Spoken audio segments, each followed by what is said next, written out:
o'clock. Hopefully you can see my presentation okay. So welcome to this international webinar series on geoenvironmental engineering, sustainability and resiliency. So I am Professor Krishna Reddy from University of Illinois, Chicago. And this is a weekly webinar series on topics related to geotechnical, geoenvironmental engineering, sustainability and resiliency. And the purpose of these webinars is to recognize emerging challenges, explore innovative solutions, and foster collaborations. Everyone interested is warmly invited. And this website has the schedule and also a registration link if you want to register for future webinars. This webinar series is supported by ISMGE Environmental Geotechnics Committee, TC215, ISMGE Geoengineering Education Committee, TC306, and AACE Geo Institute Geoenvironmental Engineering Committee.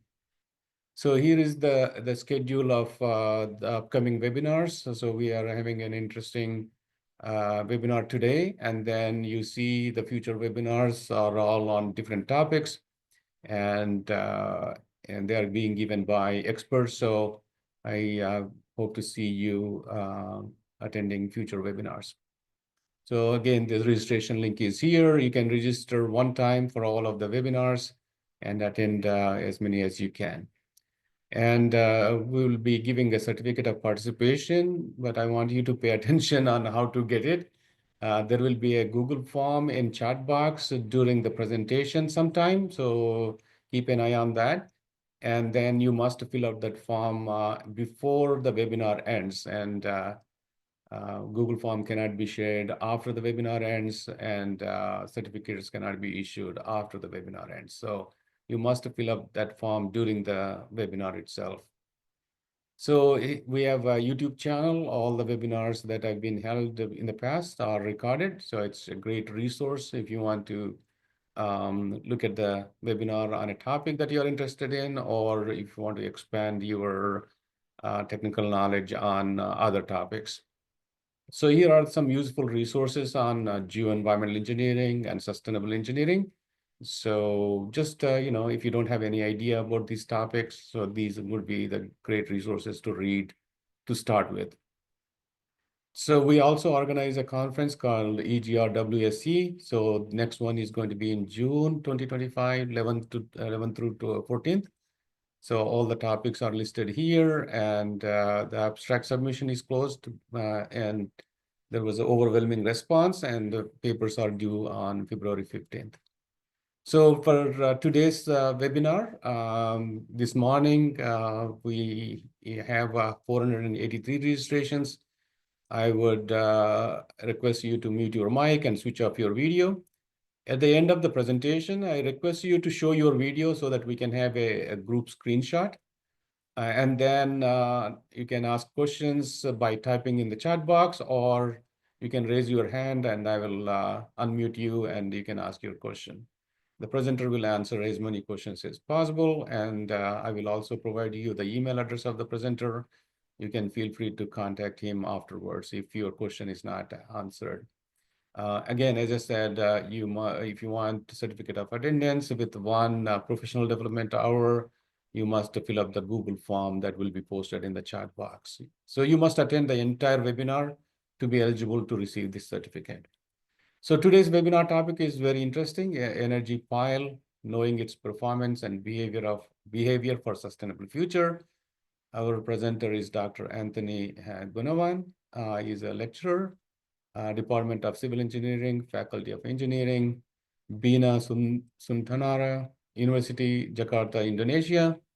I provided you this slide deck in WhatsApp group, and also I emailed you, so you have all the information. Anthony received his undergraduate degree from University of New South Wales. After that, he worked for a few years in a company, Snowy Mountain Engineering Corporation. After that, he pursued his PhD at Hong Kong University of Science and Technology. After completing the PhD, he went back to his country, Indonesia, and he has been working as a geotechnical consultant. He finished more than 80 projects. He is qualified as an expert professional engineering expert. Currently, he is a lecturer in Bina Sundara University.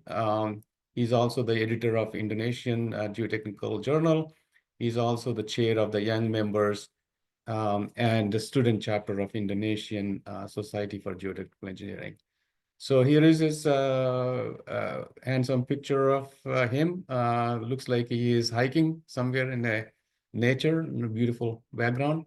And in addition to that, he is serious about um, his professional activities. Here is a picture of him presenting at a conference. So with that brief introduction, I thank Dr. Anthony Gunavana for agreeing to give this presentation.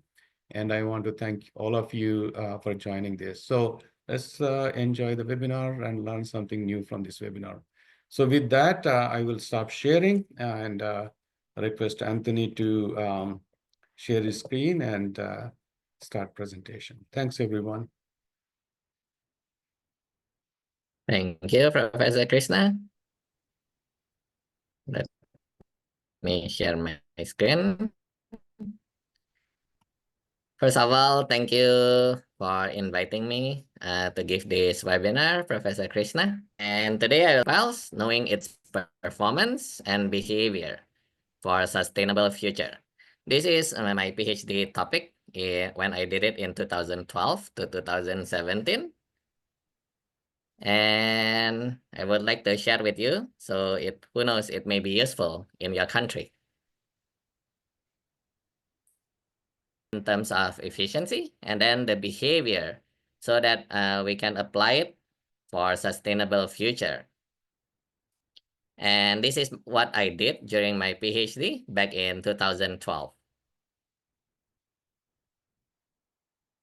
Before I begin, I would like to give some credits to Krishna back in October 19, 2023 to give this geoenvironmental webinar series.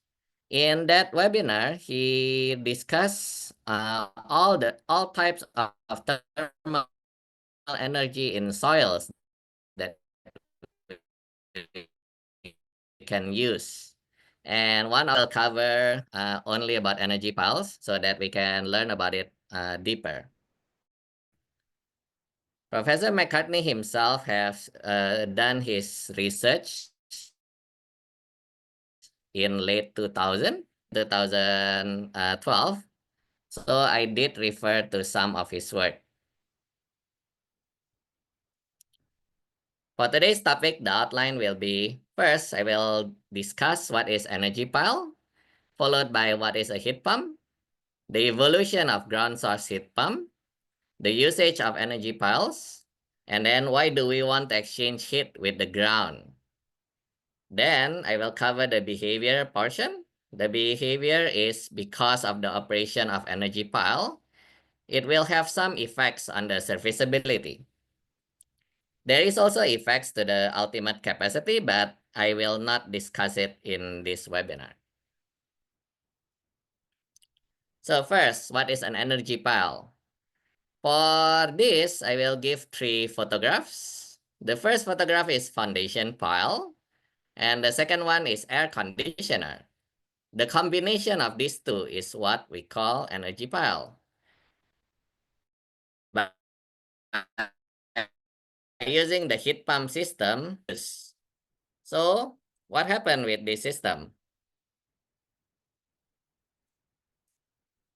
By the integration of foundation piles and air conditioning system, by the use of heat pump, what we can do is we can exchange heat with the ground rather than the air. When we use air conditioner, what we do is actually exchanging heat with the air. We call it air source heat pump. With energy pile, we can exchange heat with the ground instead. Then we call it ground source heat pump. In the summer, we can extract the heat from the building and then we expel it into the ground. During winter, we can do the opposite. We can extract the heat from the ground to use it to warm our building.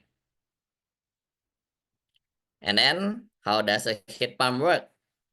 Heat pump works by using the idealized gas law, as you may remember from the secondary school physics. So when we have a gas or a fluid trapped and we compress it, what happens is that the temperature will increase. And this is what happened in a heat pump. By the use of compressor, we can compress the gas, warming it up. And then this is connected to an outsource, so we can blow the heat out. Thereafter, we can expand it, make it cool again.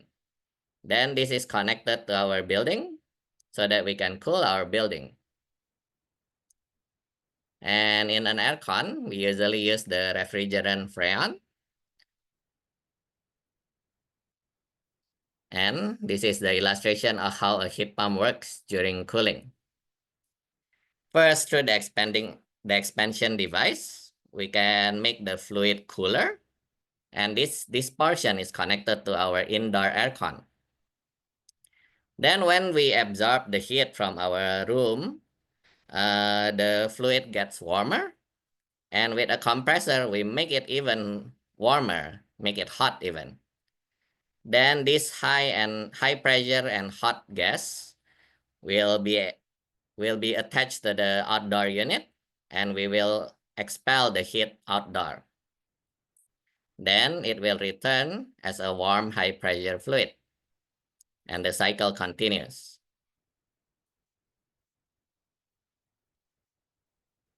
Then during winter, we can reverse the direction. So now we flow it counterclockwise, and we can use this system, the same system, to warm our building. Now, where does the idea of ground source heat pump come from? Instead of an outdoor unit, can we, instead of putting this loop directly inside the ground? Obviously, we can, right? And there comes the idea of ground source heat pump.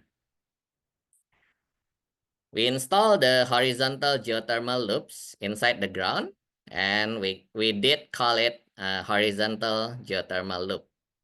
All right. And this is the photograph of it. So to increase the surface area of the contact with the ground, instead of putting the loop linearly, they put it in a coil form. And what happened is that we need to have a lot of space to put in the loop. Then some innovation comes, which is, instead of putting it horizontally, can we put it vertically, right? If we put it vertically, we can cover as much space, surface area, but we won't require so much land area. And then another thought comes, which is, why do we have to drill additional boreholes to install these loops? Can we actually put the loops inside existing ground structures? Of course, we cannot put it in an existing ground structures, but if we are about to construct the ground structure, yes, we can embed the geothermal loops inside. And there comes the idea of energy pile.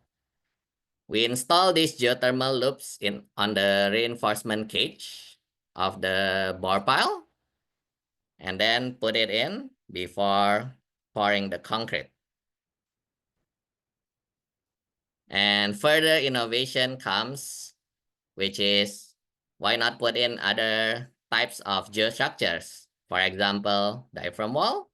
Yes, there are diaphragm walls, energy diaphragm walls. These are some photographs of it. And then we can put it on floor slab too as well.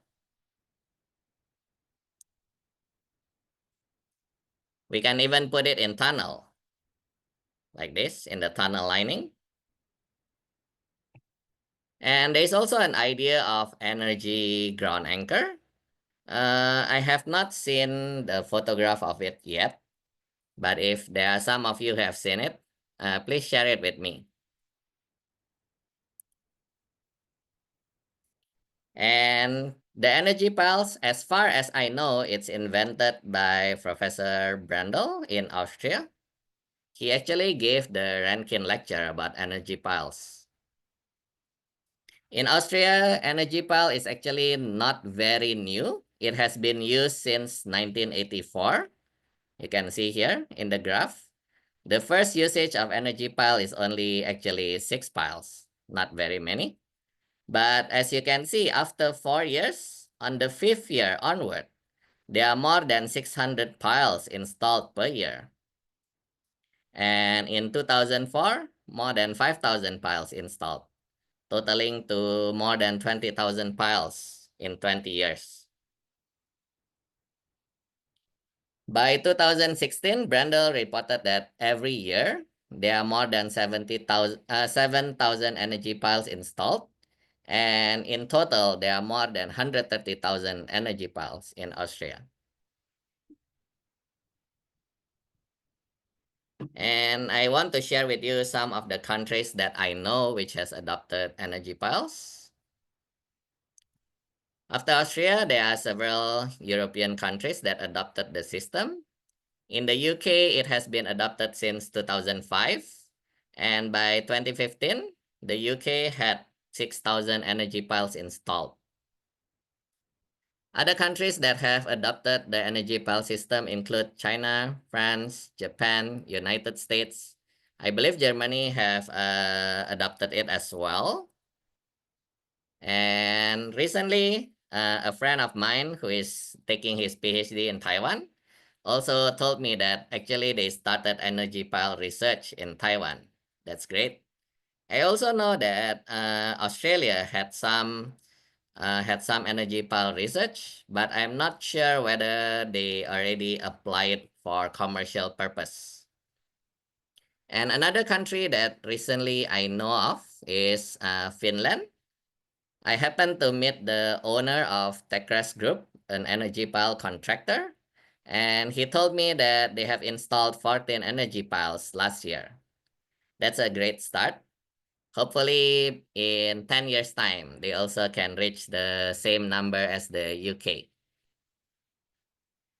And what we can see from this distribution of the places that uses energy piles is that they are all in temperate region. How come energy piles are concentrated in temperate region? This I will explain to you on the efficiency of energy piles. So, why do we want to use ground source heat pump, not air source heat pump? The first reason is that, obviously, the most important reason is that it is more efficient to exchange heat with the ground than the air. How come it's more efficient? The first reason is that it's because of the thermal conductivity of the air versus the soil.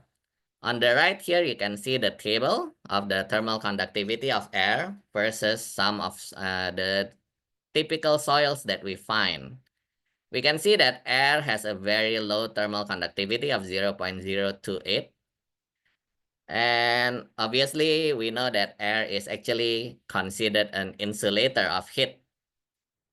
Soil, although it's not a conductor of heat, they conduct heat much better than air. So in a dry condition, if the soil is dry, they conduct heat roughly 15 times better than the air. In wet condition, it can be up to 50 times.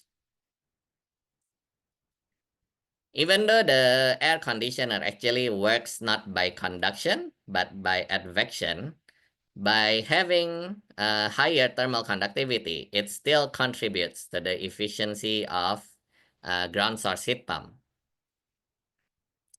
And then next, which is a more important reason, is that soil has a much higher heat capacity than air. As we can see here, the volumetric heat capacity of air is only 1.2 kilojoule per cubic meter. But for soil, it's in the range of thousands. from 1,600 to up to 3,800.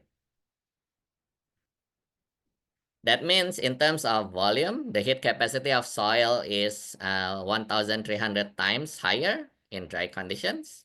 And in wet conditions, it can be 2,500 times higher.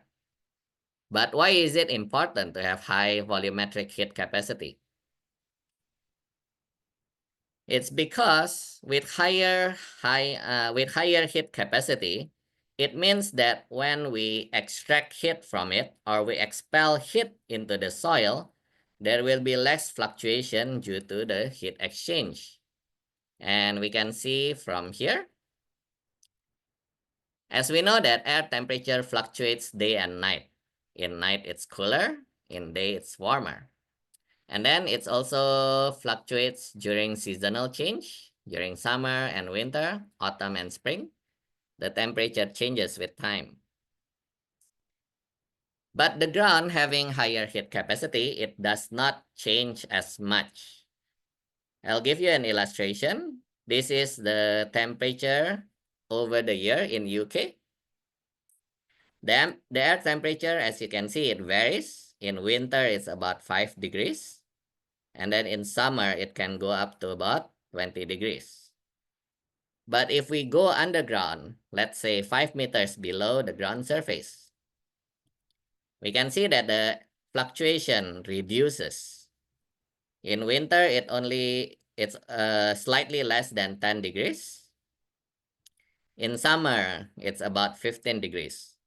If we go even deeper, let's say 10 meters, and we can see that the temperature is almost constant throughout the year at around 12 degrees Celsius. Next, I'll show it in terms of depth. This data is from Pennsylvania, from the USA. So in summer, the air temperature is high and near the ground surface. Obviously, the temperature will correspond with the air temperature. And then along with the depth, deeper and deeper, it gets cooler and cooler. Next comes autumn. And in autumn, the ground temperature near the surface starts to get cooler than the ground temperature. And in winter, the entire upper portion of the ground surface of the ground is cooler. And then in spring, it's just the mirror image of the autumn. What we can see from here is that below a certain depth, around 12 meters, is a stable temperature zone, which does not fluctuate even through seasonal changes. So what does this mean? It means that the ground is warmer in winter than the air temperature. And in summer, it's the reverse. The air temperature is cooler. The air temperature is warmer than the ground, sorry. So this difference in the ground temperature and air temperature, it means that we can achieve higher thermal gradient when we exchange heat with the ground rather than the air. So this can be explained simply using the heat conduction formula, where Q equal Ka multiplied by the difference in temperature, multiplied by time, divided by the thickness. Q is the heat transferred, K is the thermal conductivity, A is the contact surface area. The T hot minus the T cold is the temperature difference. Small t is time, and d is the thickness of the material. So as we can see, with a higher temperature difference, it will lead to a higher heat transfer rate, which is simply Q divided by T. And higher heat transfer rate will mean higher efficiency. And higher efficiency, it will mean lower energy consumption. Okay, so from here, again, we go back to the temperature with time in the UK. If we want to warm our room to 23 degrees Celsius, usually we set a temperature to 23 degrees, it will be much more beneficial if we exchange the heat from the ground rather than the colder air, correct? And indeed, this is correct. As the data shows in 2000 from the EEBPP, Energy Efficient Best Practice Program, they reported that the ground source heat pump give an energy saving of 66%. And this can be explained if we look at the rating of the air conditioner. Why heat pump can have such a high efficiency? It's because that in heat pump actually requires less energy to cool than to heat. So when we use it as a heater, actually it consumes much more energy. As we can see here, the energy rating from air conditioner in Australia, in cold region where the heating dominates, we can see that it can use up to 1,000, almost 1,600 kilowatt hour per year. But in hot place like Brisbane, cooling uses 930 kilowatt hour per year. And we can also see that if the outside temperature is 7 degrees Celsius, it consumes 5.5 kilowatt. However, if the outside temperature is even cooler, it will consume more energy. This is very logical. The colder it is, the more effort you need to warm our building. So it will consume more energy. So for example, in a heat pump operating in winter, if the outside temperature is 0 degrees, we have to cool the refrigerant. We have to expand it a lot to below 0 degrees Celsius. So it means that it will need a lot of energy, especially if the outside temperature is already negative, already sub-zero. So in this case, it will be much more efficient if we can exchange heat with the ground, which is at around 8 to 10 degrees. But obviously, ground source heat pump is not perfect. It's not always better than air source heat pump. And here I will illustrate to you why.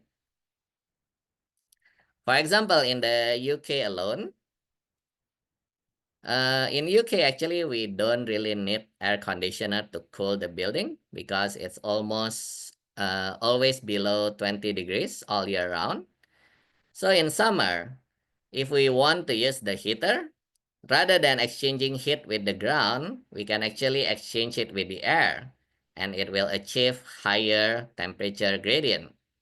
And this will also allow time for the ground to recover from the heat we extract during winter. And then when else do we not want ground source heat pump? In tropical countries, like in Jakarta, in here, the temperature fluctuation is not as much. The temperature fluctuation, there's no seasonal change. There's only the difference between day and night.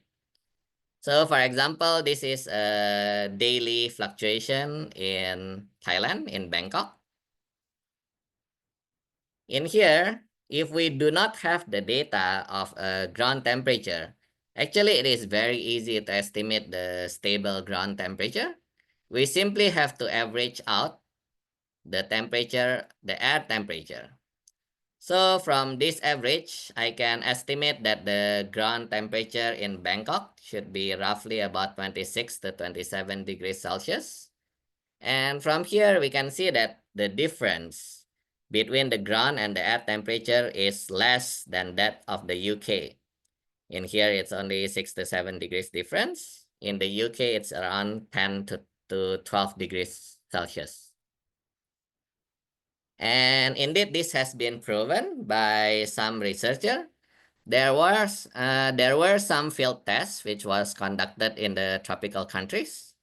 In Thailand, the Permchart and Tanat Yanit have conducted field tests, and what happened is that they found that the ground source heat pump is only 11 to 15% less in terms of energy compared to the traditional air conditioner. While in India, they also conducted the field tests and they found about 13% energy savings. This is definitely much, much lower than those found in the UK, which is 66%.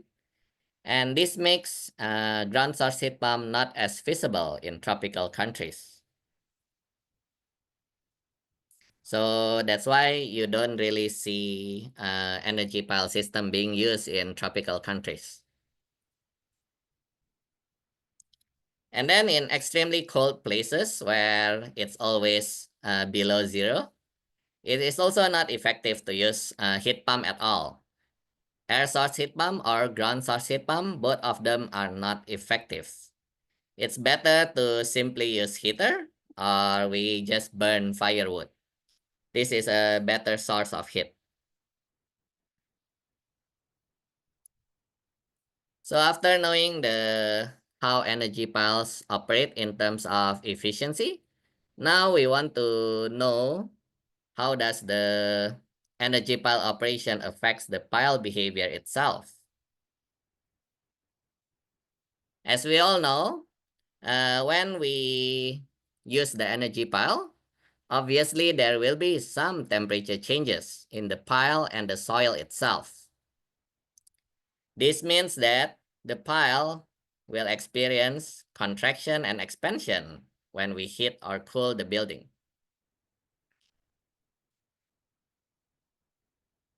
For the pile material, it's pretty straightforward.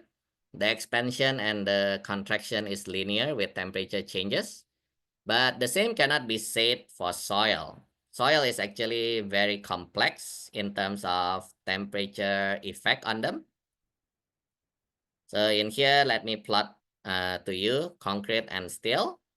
This is how they behave when temperature change are applied. It's linear. But for loose sand, it actually contract first. They experience the sand experience contraction, and then after being heated further, it will expand a little bit. Thereafter, the second cycle onward, it's more or less linear.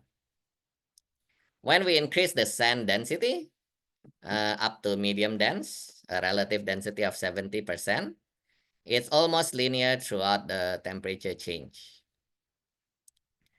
For other type of soil, fine grained soil, it's very complicated. In reconstituted loess, every thermal cycle, it just contracts further and further. Contracts, second cycle, it contracts again, third cycle, it contracts again.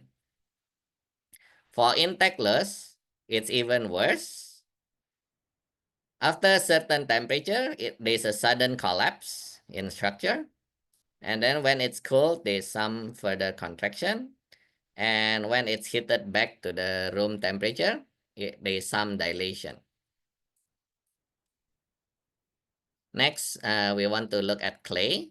For normally consolidated clay, it contracts when heated. And then when we cool, it expands back, but there will be a net contraction. This means that actually we can use heat to consolidate our soil. There's actually a paper recently published by Professor McCartney, whereby he hit the energy pile and then he conducted a pull-out test. And what happened was the pile capacity increased, the pull-out capacity increases. This because of the consolidation that happened from the heating. For overly consolidated soil, this is interesting. When we heat, it first expands, and then it will start contracting. And then when we cool it, it expands again. After a certain point, it suddenly contracts. This is really complex, and there are a number of researchers who are working on this and trying to make a quantitative model out of it. As for me, what I did is centrifuge modeling. I modeled the energy piles in sand. And this is the model, this is the centrifuge machine that I used when I was in Hong Kong University of Science and Technology. First, I will briefly explain why we use centrifuge. It's obviously the best if we can conduct field tests, but field test is always expensive and time consuming. It is also difficult to control the soil properties.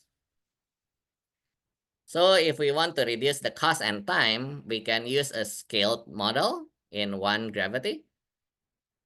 But because soil is stress dependent, we know that soil is stress dependent, right? At different confining pressure, we can see that the shear behavior is different. So if we use a 1G scaled model, it may not reflect the true behavior. So by using centrifuge, we can apply artificial gravity to the scaled model, and then we can correctly model the stress. So we can correctly model the stress, and we can reduce the cost and time. How? So for example, if I have a 20-meter pile, if I use an artificial gravity of 40G, 40 times the gravity, we can scale it down to 50 centimeters. This means that in terms of volume, we use 40 cube less material, and this will save us a lot of money. Next, if I want to model one temperature cycle, which is 1 year, if we scale it down using 40G, what happens is that we can reduce the time 40 square less, 1,600 times less. So in 1 year, I can model 1 year by only using 5.5 hours, much shorter. So by using this, I can conduct my test, which was a span of 5 cycles within only 2 days. This is a figure of the one of my tests. In this test, I conducted 2 energy piles. One energy pile is a replacement pile, and another one is displacement pile. I did not install the pile from the ground surface, but what happened is that I installed it just 3 times the diameter above the target depth. So this test was conducted in a medium dense Toyora sand at 40 times the gravity. For the replacement energy pile, it was initially loaded by 800 kilonewton. This is in prototype scale. This is the ultimate capacity based on 10% D pile criterion. For the displacement pile, it was jacked 3 times the pile diameter. The final jacking load was 7,200 kilonewton. And then it was unloaded to 800 kilonewton. When everything is in the target depth, we apply 5 thermal cycles with a temperature amplitude of plus minus 7 degrees. This is a photograph of my test. So this is the centrifuge box. Above here is a hydraulic jack. And then we have a temperature controller, which we install above the centrifuge machine. And here there are tubes connecting from the heating and cooling system down to the centrifuge box. And this is the results. This is the temperature history that we apply on the energy pile. Heating of +7, then we cool it down to -7 from the ambient temperature. And this goes on for 5 cycles. On the ground, we install some thermocouple so we can monitor what's the temperature changes in the ground. And this is the results. For replacement energy pile, we can see that every thermal cycles, there is some settlement. We call it the ratcheting settlement because it goes up and down. But we can see that the rate that is settling, it reduces with thermal cycles. After 5 thermal cycles, the net settlement is at 4.4% D. Different than the replacement pile, the displacement pile did not experience any settlement, but there is some slight heave instead. We can see here there's some slight heave above 0%. The settlement of the replacement energy pile, it can be explained by the thermal contraction of sand. But I think the major contributor is not the thermal contraction of sand, as we can see from the previous graph. For medium dense Toyora sand, the thermal strain is very minimum. The higher contributor of the settlement is because of the redistribution of the shaft resistance when the pile contracts and expands. For displacement pile, it did not experience settlement because when we jack the pile, some densification happens around the pile base. And we can see that at higher density, sand does not contract as much. It can, I believe at higher density, it will probably expand during heating. And if we take the final jacking force as the ultimate pile capacity, these two piles, the replacement pile and the displacement pile, actually have different factor of safety. The replacement pile have a factor of safety of 3, while the displacement pile will have a factor of safety equivalent to around 9. So from these results, we postulate that the energy pile's behavior is affected not only by the temperature cycles, the amplitude of temperature cycles, but also the working load. Then from the results of the experiment, I conducted numerical analysis. So the numerical analysis is conducted in model scale. I use the hardening soil model with small strain stiffness with these parameters. I will not read it one by one. As for the numerical procedure, first, the first step is to correctly model the centrifuge force, which is increase the G level to 40. And then apply the working load of 800 kilonewton. Finally, apply the thermal load, which of plus minus 7 up to 5 cycles.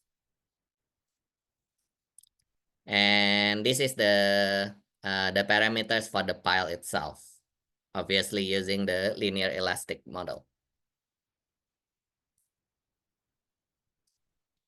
And here I separate the displacement pile and the replacement pile results. And this is the computed results in blue. From here, we can see that in the first cycle, the back analysis is almost identical. Then second cycle onward, it starts to get a little less and less, lower than the measured. This is because the numerical model cannot take into account creep, and this resulted in the computed results being less than that measured. But I think this is good enough, and we can use this model to do a parametric study. So the next step was I conducted a parametric study of energy pile. So the first thing I do is I conducted a numerical load settlement curve, so I can determine different level of working load. So 5 working load was used, corresponding to factor of safety of 2, 2.5, 3, 3.5, and 4. And then I apply 4 different types of thermal cycles, which is plus minus 5, plus minus 10, plus minus 15, and plus minus 20. And I apply it for 50 years. So numerical analysis is actually much more beneficial in terms of costs. As you can see that 1 year takes 5 hours. So 50 years will still take 250 hours, which is 10 days. While if we run it in numerical program, it probably takes like 1 day. So it saves much more time. And this is the results of my parametric study. For the factor of safety of 2, with a temperature cycle of plus minus 5, there is some settlement, which is less than 1%. Please note that I did not consider the settlement of the working load. And then at plus minus 10, it increases a lot suddenly. The settlement increases from 1%, become 4%. And then at plus minus 15, it increases further to 5%. And 20 degrees, it increases till 8%. Next comes the higher factor of safety of 2.5. We can see that by increasing the factor of safety by 0.5, the settlement already reduces quite a lot. And to give you a more significant difference is, let's go to the plus minus 20 immediately. The plus minus 20, previously at factor of safety of 2, the settlement reached up to 8%. But by increasing the factor of safety to 2.5, the displacement reduces to 4%. And then the intermediate temperature changes, we can see here, they all reduces a lot. And then for factor of safety of 3, to make it more feasible, I reduces the scale. This is 0 to 8%. This is 0 to 4%. We can see that the settlement reduces further. It becomes around 2.8%. And then at 3.5, obviously it reduces further. It becomes only 2%. And at factor of safety of 4, I have to expand the scale further to 2% only. And we can see that after 50 years of operation, the energy pile only settled by 1.2%, even at plus minus 20 degrees Celsius. And these are the results. Here I summarize my results in a table form. Those in red are those which fail the serviceability requirement. The serviceability requirement is that pile shouldn't settle more than 50 millimeters, which correspond to 5% of the pile diameter.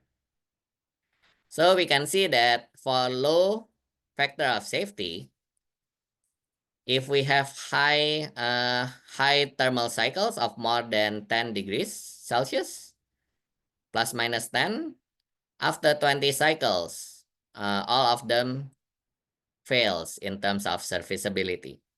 If we increase it by the factor of safety to 2.5, we can use it up to plus minus 15 degrees Celsius and it still be safe after 50 years of operation. For higher factor of safety, like 3 to 3.5, we can see that even the operation of plus minus 20 degrees Celsius, after 50 cycles, it's more or less still okay, still acceptable. With this, I would like to give some concluding remarks. Energy pile is definitely has large potential, especially in temperate region, to reduce the energy consumption required for space heating and cooling. However, there are a few things which we should take note of. Energy pile operation will result in ratcheting displacement with a reducing rate. This magnitude of displacement will increase with increasing working load and thermal load. For high factor of safety, it's okay, of 3. It's okay to increase the thermal cycles to plus minus 20 degrees Celsius. For intermediate factor of safety, please try to keep the thermal cycles operation within plus minus 15. And for low factor of safety, try to keep the temperature cycles within plus minus 5 degrees Celsius. Some additional notes is that my results are all in sand. So this conclusion will not apply in clay. We should study that further. And my test and my numerical model is based on single pile. So for pile groups, especially those which are heated and cooled eccentrically, we should be more careful towards those things. These two further studies which I have mentioned actually have been studied also by some of my juniors. So hopefully one day Professor Krishna can invite them to share their results. And with that, thank you for your attention. Hopefully this knowledge will encourage the listeners so that energy piles can be more popular and we can contribute to saving the earth. Thank you. Yeah. Thank you so much, Anthony. It's an excellent presentation. I think your presentation